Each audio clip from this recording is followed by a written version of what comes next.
The great victory of the Farmers' Republic Day Parade was celebrated all over the country.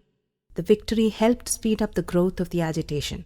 It led to immediate mobilization, not only of farmers, but of different sections of people who came forward to support the agitation. The immediate retaliation of the central government was in the form of disconnecting supply of telecommunication facilities, including mobile networks or internet, in and around the Singhu border. There was literally a blackout for a few days. The agitation center was cut off from the outside world.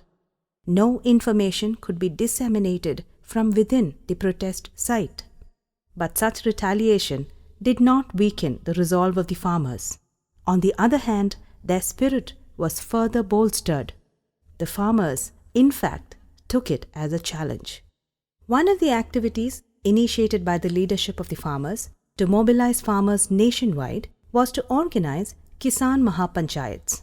Uttar Pradesh, Haryana, and Punjab states started to have such Kisan Mahapanchayats in every district. In the other states, state-level Mahapanchayats were organized as a first round. The Kisan Mahapanchayats drew the attention of the media, and news about these Mahapanchayats were carried out by almost all the channels. The farmer leadership constituted a special team to contact the central trade unions in the country with a view to garner their support also and to build long-term relations with its leaders. The discussions with the leaders of the trade unions were fruitful. The trade union leaders started visiting the protest site at the Singhu border, and they promised their support to the agitation. Continuous deliberations between the leaders of the central trade unions and the core committee of the Samyukta Kisan Morcha prepared grounds for coordinated and joint efforts of farmers and workers. Hundreds of voluntary organizations from different parts of the country came forward offering support to the farmers. They cooperated in two ways. They organized programs and agitations locally to support the farmers' cause, and they also deputed volunteers to visit the protest sites at the borders and to join the agitation. Another significant development worthy of special mention is the rising of women's organizations across the country, extending their support to the farmers' agitation. Large number of them declared support and organized different types of programs as a mark of their support. They also sent delegates to the protest sites. While so, the elections to the legislature of West Bengal became due in April 2021. The election campaign started in March. The Home Minister Amit Shah was engaged in campaigning in Bengal, claiming that Mamata Banerjee and the Trinamool Congress would be defeated thoroughly in the upcoming elections. Prime Minister Modi was also rallying behind him. He also visited Bengal frequently to bolster the campaign. The BJP was busy wooing many MPs, MLAs, and other workers of Trinamool Congress using unfair means and using the pressure of the central government. The farmer leadership decided to make use of this opportunity to strike a blow to BJP and the Amit Shah-Modi duo.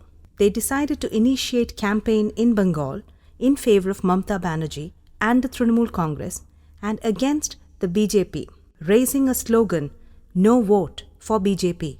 Though the campaign was not too loud, it was quite effective and the result is apparent.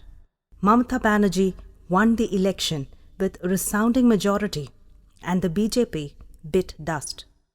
The victory of Mamata Banerjee and the defeat of BJP had tremendous impact on the agitation of the farmers.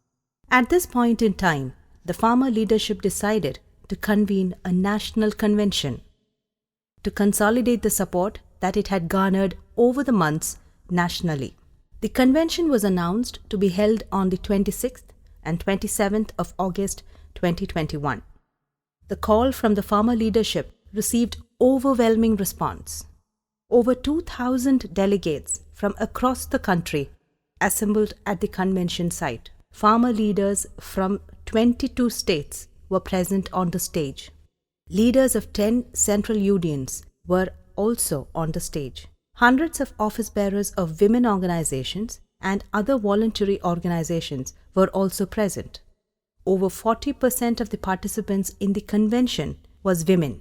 The greatest attraction of the convention was a pact between the farmer leaders and the leaders of the central trade unions.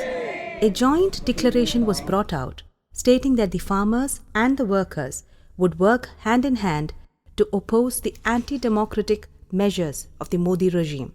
Joint struggle would be carried on not only against anti-farmer legislations but also against the anti-worker labor codes. A Bharat Bandh was mooted to mark the unity of the farmers and workers. Another significant decision of the convention was to start a Mission UP program. It was intended to establish farmer organizations in all the districts of UP and to strengthen the farmer movement there. It was hoped that ultimately this would help defeat BJP in the forthcoming UP Legislative Assembly elections.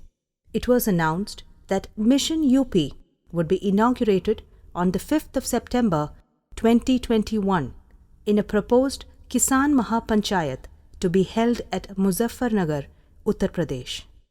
Farmer leaders from 22 states explained in detail the programs they would organize to strengthen the farmer movement in their respective states and the steps they would take to step up agitation in their states.